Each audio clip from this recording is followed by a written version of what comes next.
नमस्कार साथियों। आज हम लोग रीट कवर करने वाले हैं जो कि 5 होते हैं, जो कि हमारे कॉन्स्टिट्यूशन ऑफ इंडिया के आर्टिकल 32 में मेंशन है। इसमें जैसे कि हम जानते हैं कि हमारे पास सुप्रीम कोर्ट, हाई कोर्ट और सबऑर्डिनेट कोर्ट होता है, जो कि जो सबसे हायर अथॉरिटी और सुप्रीम कोर्ट होती है, उससे नीचे हाई कोर्ट और सबऑर्डिनेट कोर्ट सबसे लोअर डिस्ट्रिक्ट लेवल पे या फिर प्रोविंशियल लेवल पे होते हैं। तो ये जो रीट होते हैं मेनली सुप्रीम कोर्ट और हाई कोर्ट में यूज होते हैं। तो आइए हम लोग अपने रीट के बारे में जानते हैं। जो पहला होता है वो होता है हेवियस कॉर्पस। आइए इसके बारे में बताते हैं। It is an order issued by the court to a person who has detained another person to produce the body of letter before it, so direct release of the person detained illegally। ये English आपको समझ में नहीं आया होगा, आइए इसको तोड़ के बताते हैं आपको। ये हेवियस कॉर्पस ये होता है कि जैसे कि मान लीजिए कोई एक व्यक्ति है, पर्सन है, जो कि पुलिस द्वारा डिटेन कर दिया है, जो कि अरेस्ट कर लिया गया है। तो अब जो इसका जो मतलब कोई भी काम किया है, गलत किया है या सही किया है, इसको जानना तो है कि मतलब किस लिए उसको डिटेन किया गया है। ये उसके खिलाफ यूज होता है। जैसे कि कोई एक जय भीम मूवी आई थी अभी कुछ दिन पहले, तो उसमें ये दिखाया गया है कि हेवियस कॉर्पस से कैसे एक व्यक्ति को जो कि बिन इलीगली अरेस्ट किया गया था उसको, और इलीगली तरीके से उसके ऊपर जो भी कार्रवाई होती है पुलिस को किया गया था। तो उसको रोकने के लिए कोई भी वकील या फिर मतलब कोई भी सेकंड पर्सन अपना प्राइवेट वकील ले करके और कोर्ट में केस लड़ सकता है। आइए जानते हैं। It can be issued against, ये किसके खिलाफ यूज किया जा सकता है? Both public authorities as well as private individuals. जैसे कि पब्लिक अथॉरिटीज़ का मतलब ये होता है कि कोई भी एक इंस्टीट्यूशन है, आप उसके खिलाफ भी कर सकते हो, या फिर कोई एक प्राइवेट इंडिविजुअल है, जैसे कि कोई बड़ा पर्सन है, मतलब कि बड़ा पर्सन कहने का मतलब है कि जो कि वो बहुत वेल्दी है, मतलब कि और बहुत रिच है, अगर उसके खिलाफ भी करना है तो आप ये कर सकते हैं। इंडिविजुअल और पब्लिक अथॉरिटी दोनों के प्रति आप कर सकते हैं। किसके खिलाफ आप नहीं यूज कर सकते हैं? Can't be used against. आइए जानते हैं। डिटेंशन इज लॉफुल, कानूनी प्रक्रिया होती है। Processing for the contempt of legislature और द कोर्ट, ये आप लेजिस्लेचर और कोर्ट के खिलाफ नहीं कर सकते हैं। Detention is a very competent court, ये बहुत बड़ा कम्पिटेंट कोर्ट होता है। Detention is outside the jurisdiction of the court, ये एक इम्पॉर्टेंट लाइन होती है। Detention is outside the jurisdiction of the court, ये कोर्ट के ज्यूरिसडिक्शन के बाहर का होता है डिटेंशन, इसके खिलाफ आप नहीं यूज कर सकते हैं। तो हमारा पहला हेवियस कॉर्पस हो गया। अब आइए हम लोग सेकेंड रीड को जानते हैं, जो कि एक मैंडमस होता है। मैंडमस क्या होता है? It literally means we command. इसका ये मतलब होता है कि वी कमांड, जैसे कि कोई अथॉरिटी है, जैसे मान लीजिए ये सुप्रीम कोर्ट है, ये सुप्रीम कोर्ट है तो ये कमांड देगा, या फिर ये हाई कोर्ट है ये कमांड देगा। Commonly use issued by the court of the public officials asking him to perform his official duties that he has failed और रिफ्यूज टू परफॉर्म। जैसे कि आप समझिए कि जैसे ये सुप्रीम कोर्ट है। सुप्रीम कोर्ट जैसे कि आपके नगर पालिका से पूछता है कि आपने यहाँ पे अपना काम क्यों नहीं किया, why you have not done your work. जैसे कि नगर पालिका है, म्यूनिसिपल कॉरपोरेशन है, ये अपना प्राइवेट मतलब जो भी काम होते हैं, साफ़ सफाई रख रखाव का काम, ये नहीं कर पाता है, अच्छे ढंग से नहीं कर पाता है।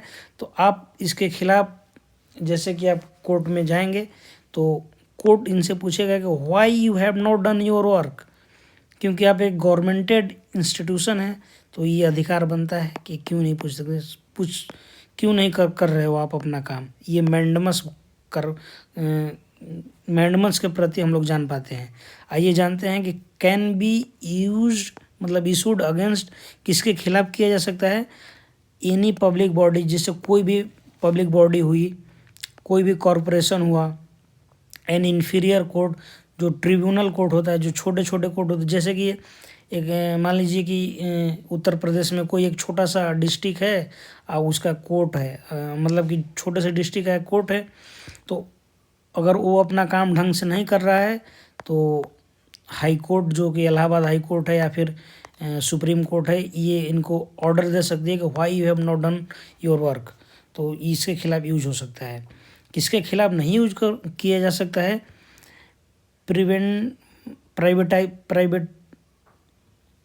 एनी बॉडी, किसी भी प्राइवेट इंडिविजुअल और एनी मतलब कोई भी बॉडी है उसके खिलाफ आप नहीं कर सकते हैं, क्योंकि प्राइवेट का यहाँ पे पार्ट अलग हो जाता है।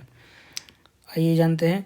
When the duty is not discretionary और नॉट मैंडेटरी, जैसे कि कोई भी मैंडेटरी नहीं है, जो भी काम करना है मैंडेटरी नहीं है, या फिर कोई भी ड्यूटी है मैंडेटरी नहीं है, उसके खिलाफ आप नहीं कर सकते हैं, ऐसे ही है। तो हमारा दूसरा जो मैंडमस का होता है ये कंप्लीट होता है। आइए थर्ड वाले पे चलते हैं। प्रोहिबिशन, जो थर्ड पार्ट होता है रिट का, ये प्रोहिबिशन होता है, किसी को रोकना। प्रोहिबिशन का इसे सिंपल मीनिंग पता चलता है कि प्रोहिबिट करना, किसी चीज़ को रोकना। It literally means forbid, forbid का मीन्स होता है किसी चीज़ को रोकना, मतलब वहीं पे उसको स्टे कर देना। It is issued by the higher court to a lower court और अ ट्रिब्यूनल कोर्ट। जैसे कि आप यहाँ पे समझिए, जैसे कि हाई कोर्ट है, इसके ऊपर सुप्रीम कोर्ट है, और ये मान के चलिए कि सबऑर्डिनेट कोर्ट है। तो जैसे कि सबऑर्डिनेट कोर्ट ये होगा हमारा किसी छोटे ज़िले का है, मतलब या कहीं का भी, तो ये जो हाई कोर्ट या सुप्रीम कोर्ट इसको ऑर्डर दे सकता है कि आप ये काम नहीं करें, ये आपके ज्यूरिसडिक्शन से बाहर का है, इसलिए आप ये काम नहीं करें। तो इसके मतलब इससे होता है कि किसी चीज़ को रोकना, तो प्रोहिबिशन का ये होता है। आइए किसके खिलाफ यूज किया जा सकता है? Judicial and quasi judicial authority. तो यही हुआ बात, किसी छोटे इंडिविजुअल के खिलाफ, इंडिविजुअल का मतलब छोटे हाई कोर्ट या मतलब सॉरी सबऑर्डिनेट कोर्ट के खिलाफ ये किया जा सकता है। किसके खिलाफ नहीं किया जा सकता है? एडमिनिस्ट्रेटिव अथॉरिटीज़, कोई भी प्रशासनिक अथॉरिटी है आप उसके खिलाफ नहीं कर सकते हैं। लेजिस्लेटिव बॉडी, आप किसी एमएलए एमपी मतलब जो भी हमारे चुने जाते हैं, और जो जैसे कि हमारा राज्यसभा हुआ और लोकसभा हुआ, आप इनके खिलाफ नहीं कर सकते। प्राइवेट इंडिविजुअल बॉडीज़ के खिलाफ भी आप नहीं कर सकते। तो ये हमारा तीसरा भी पूरा होता है प्रोहिबिशन का। अब now we move to the next सरसरी, जो कि हमारा फोर्थ होता है। तो इसमें होता है कि in a literal sense it means to be certified, आपको सर्टिफाइड करना होता है, और टू बी इन्फॉर्म्ड, आपको इन्फॉर्म करना होता है। जैसे कोई बड़ी अथॉरिटी है आप, और या एक छोटी अथॉरिटी है, तो आप छोटी अथॉरिटी बड़ी अथॉरिटी को इन्फॉर्म करेंगे या सर्टिफाई करेंगे किसी चीज़ को लेकर के। It is issued by the higher court to a lower court और ट्रिब्यूनल। यही जो सुप्रीम कोर्ट या हाई कोर्ट जो बड़ी अथॉरिटी है, ये छोटे जो होते हैं ट्रिब्यूनल कोर्ट या फिर लोअर कोर्ट, इसको सर्टिफाई करने के लिए होता है। To transfer the case pending with the letter और to itself to squash order of the letter in case. मान लीजिए वहीं जैसे कि कोई छोटा जैसे कि सबऑर्डिनेट कोर्ट हुआ, इसको बड़ा कोर्ट जैसे हाई कोर्ट हुआ, सुप्रीम कोर्ट हुआ, ऑर्डर देता है कि ये आपके ज्यूरिसडिक्शन के बाहर का होता है।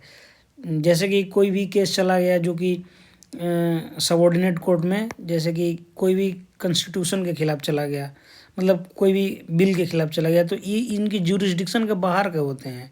तो जो इनके बाहर के होते हैं, तो हाई कोर्ट और सुप्रीम कोर्ट इसको ऑर्डर स्टे ऑर्डर दे सकता है कि आपके बाहर का है तो आप मतलब इसको रहने दें। तो ये एक हो गया सरसरी का। और now we move to the next quo warranto. Quo warranto ये पांचवा होता है। It literally means it means by authority or warrant issued by the court to the inquire into the legitimacy of the claim of a person to the public office। जैसे कि कोई भी public office है उसको claim करने के लिए ये क्यू वारंट यूज हो जाता है। और किसके खिलाफ होते हैं? Only in the case of the substantive public office of a permanent character created by the statute of the constitution.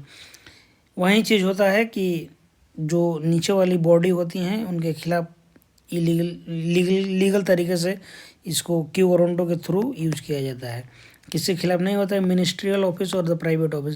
जैसे कोई प्राइवेट ऑफिस का मान लीजिए कोई कंपनी है, उसका सीईओ है, इसके खिलाफ आप नहीं यूज कर सकते हैं। या फिर कोई मिनिस्ट्रियल ऑफिस है, जैसे कि होम मिनिस्ट्री हो गई, या फिर और कितनी मिनिस्ट्रियाँ हैं, उनके खिलाफ आप नहीं कर सकते। Thank you.